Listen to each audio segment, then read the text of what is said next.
पिछले हफ्ते आपने देखा कादिर को लेकर हाजी साहब बेइंतहा परेशान होते हैं। उन्हें डर होता है कि गुलाम बे के साथ कहीं कादिर भी ड्रग्स के चक्कर में ना फंस जाए। उन्हें इस बात का भी डर है कि कहीं अजीजी को इस बात की भनक पड़ गई तो गजब हो जाएगा।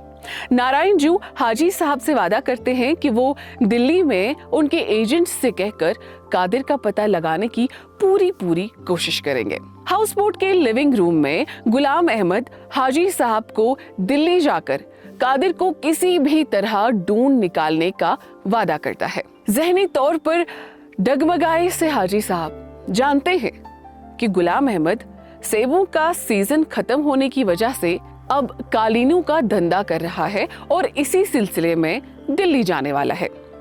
कादिर तो सिर्फ एक बहाना है। उन्हें तो ये भी पता है कि दिल्ली के बाद वो बॉम्बे भी जाने वाला है। ये सुनकर गुलाम का चेहरा ऐसे जर्द पड़ जाता है जैसे मानो काटो तो जिसमें खून ही ना हो।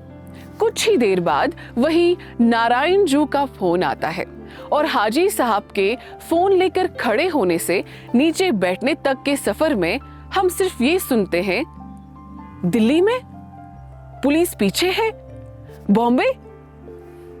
हमें ये तो पता चल जाता है कि मामला गंभीर है। वो नारायण जू से भोसले साहब पता लगा सकते हैं कहकर फोन रखते हैं।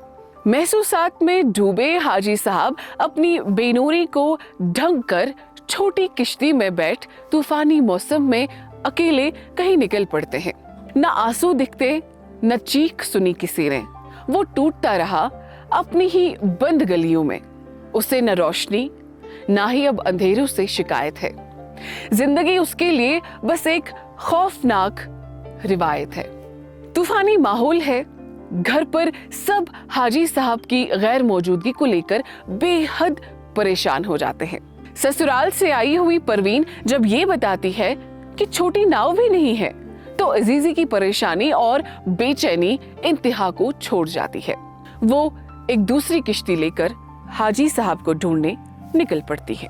जिंदगी और हकीकत के तूफान में घिरे हाजी साहब अपने वजूद को खत्म करने वाले होते हैं कि उन्हें ख्याल आता है कि ये वो करने क्या जा रहे थे।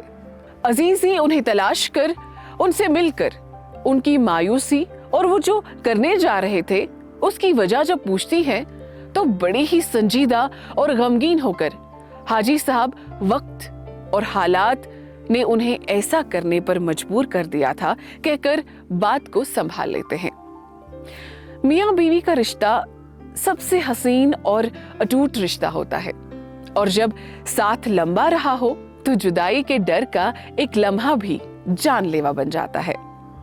हम यहाँ अजीजी की मोहब्बत की इंतहा का खूबसूरत मंजर देखते हैं जब वो हाजी साहब से पूछती है कि ये कर गुजरने से पहले उन्हें अजीजी का जरा सा भी ख्याल नहीं आया। अब आगे। मुस्कुराती सुबह की और गुनगुनाती शाम की, मुस्कुराती सुबह की और गुनगुनाती शाम की, ये कहानी खुलती है गुलशन की है गुलफाम की, ये कहानी खुलती है गुलशन की है गुलफाम की। मुस्कुराती सुबह की और गुनगुनाती शाम की, ये कहानी खुलती है गुलशन की है गुलफाम की, ये कहानी खुलती है गुलशन की है गुलफाम की।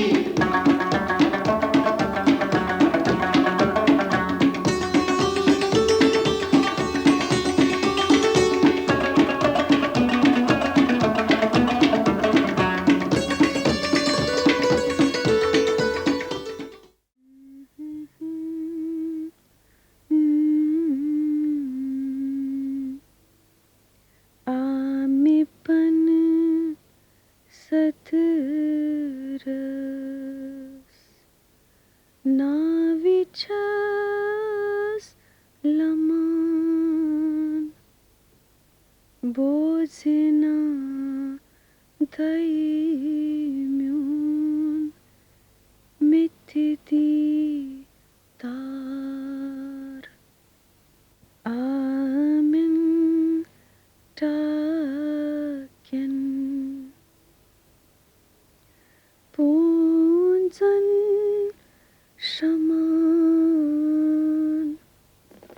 दिल चुन ब्रह्मान कर गत्सहा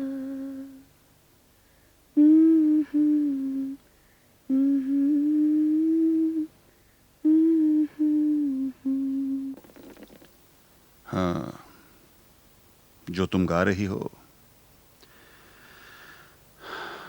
लाल दर्द ने ठीक ही कहा।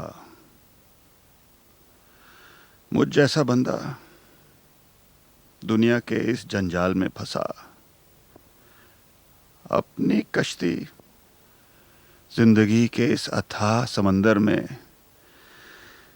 कच्चे धागे से ही खींचने की कोशिश करेगा। थोड़ा सा माथा रगड़ा, थोड़ी सी तारीफ की दुनिया को बनाने वाले की, और समझ बैठा कि मेरी कश्ती किनारे लग जाएगी। आमाल सही होने चाहिए, करतूत ठीक न हो तो फिर इबादत किस काम की।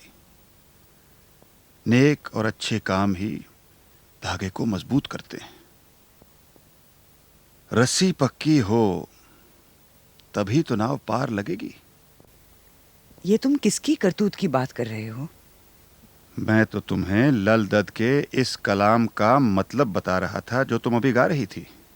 अच्छा, कितनी बड़ी थी माँ लल दद और उसकी शायरी। वाह, सुभान अल्लाह। मैं ये शायरी वायरी के बारे में क्या जानूं। मेरी माँ अक्सर गाया करती थी ललवाक। इस गाने में पानी था, किश्ती थी, किश्ती खेना था। मुझे अच्छा लगा तो मैं भी माँ के साथ गाने लगी। अगर तुमने मुझे थोड़ा सा पढ़ाया होता तो शायद मैं भी समझ लेती।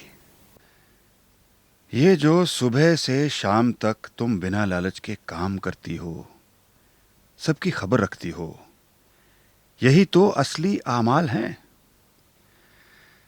लल दद तुम्हारी बात नहीं करती, वो तो मुझ जैसे गुनहगारों की बात करती है।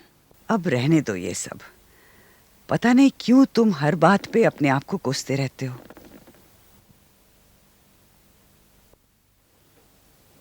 इतनी रोशनी है फिर भी मालूम नहीं उनमें से ये बाल क्यों नहीं निकाल पाती। नजर कमजोर हो गई है, और अगर यही बारीक काम करती रहोगी तो एक दिन आंखों की रोशनी ही चली जाएगी। कहा था ऐनक बना लो, लेकिन अब कौन सी बारीक कढ़ाई करनी है मुझे। बस ये आखिरी धुस्सा बनवा लूं, उसके बाद मैं पश्मीने को हाथ तक नहीं लगाऊंगी। तुम सबको एक एक धुस्सा बना कर दिया है। अब कादिर का नन्ना रह गया, बस उसका धुस्सा बन जाए।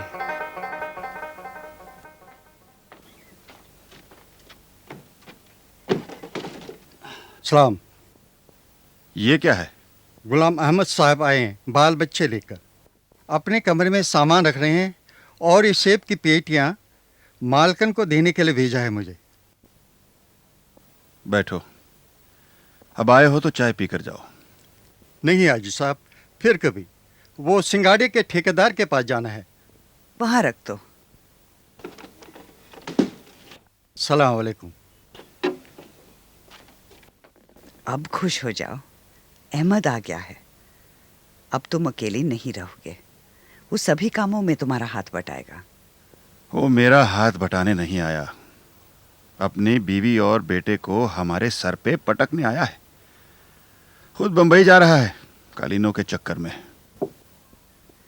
कह रहा था सेब उतार कर मंडी में भेज दिए हैं, अब वहां बाग में कोई काम नहीं। अगर किसी धंधे में रहेगा तो तुम्हारी ही मुश्किलें आसान होंगी। हाँ हाँ, सब मेरी ही मुश्किलें आसान कर रहे हैं।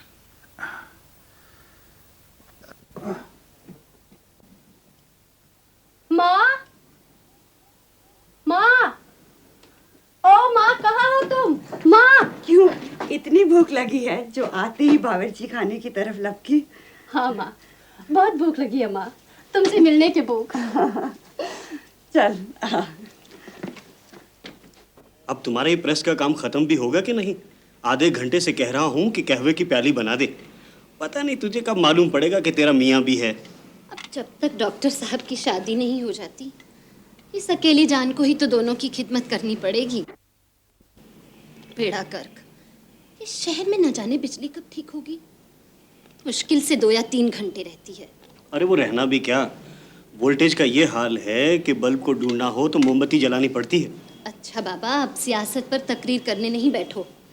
जाकर डॉक्टर साहब के दवा खाने का जनरेटर चला दो, वरना सुबह उसे बिना प्रेस के कपड़े पहनने पड़ेंगे। अब तो मुझे ही हर वक्त तकलीफ होगी। लो, अल्लाह का शुक्र है कि बिजली आ गई है, नहीं तो मुझे नीचे जाना पड़ता जनरेटर चलाने के लिए।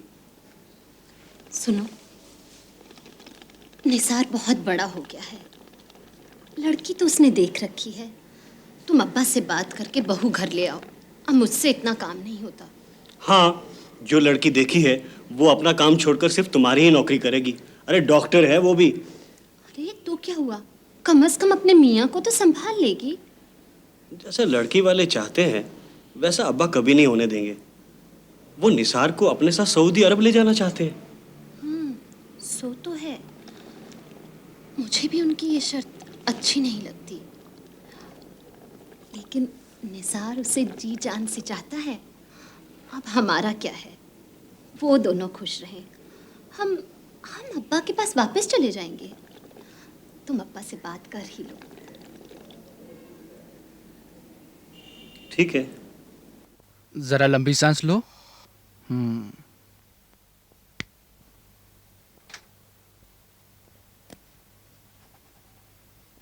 मैं ये दवाइयां लिख कर देता हूं, दिन में 3 बार लेना। और सुनो, बीड़ी सिगरेट बिल्कुल नहीं। जाओ।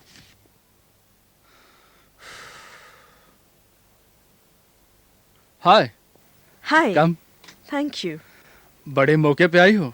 आहा। मैं तुम्हारा ही इंतजार कर रहा था। मैं जानती हूँ कितना इंतजार कर रहे थे। अभी अभी तो एक मरीज गया है यहाँ से। क्या मरीज को निपटाते हुए इंतजार नहीं किया जा सकता? दिल ही दिल में।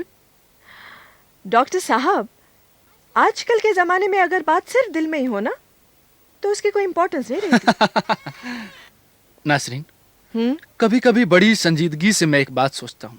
क्या?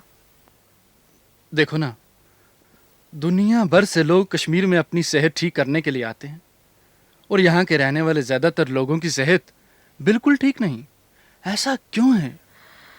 गरीबी, माय डियर, गरीबी। नहीं, उससे भी ज्यादा मैं इस नतीजे पर पहुंचा हूं, यहाँ के लोगों का रहन सहन कुछ ठीक नहीं। देखो ना, कितने ज्यादा मसाले खाते हैं ये। और फिर कांगड़ी को ही ले लो, क्या हार्मफुल चीज है यार। इसके बगैर उनका गुजारा भी तो नहीं है। दरअसल सर्दियों में ये लोग जो कमरों में बंद हो जाते हैं ना, उससे उनकी सेहत को बहुत नुकसान पहुंचता है। मैंने सर्द मुल्कों में भी देखा है, वहां भी बर्फ पड़ती है, लेकिन बर्फ पड़ने से वहां के लोग कमरों में बंद नहीं हो जाते। उनके काम धंधे सब चलते रहते हैं। मगर कश्मीर में जैसे ही टूरिस्ट आना बंद हुए, सब कुछ थम सा जाता है। दफ्तर जम्मू चले जाते हैं, सारी लाइफ कमरों में बंद सी हो जाती है। इसीलिए जब सर्दी ज्यादा पड़ती है तो बीमारों की तादाद भी बहुत बढ़ जाती है। एक मरीज के बीमार होने की वजह तो तुम हो। तुम। अब तो हम शादी के बाद ही ठीक होंगे। ज्यादा बातें मत बनाओ, उठो, आज हम खाना क्लब में खाएंगे। चलो भाई, जहां तुम्हारी मर्जी वहीं ले चलो।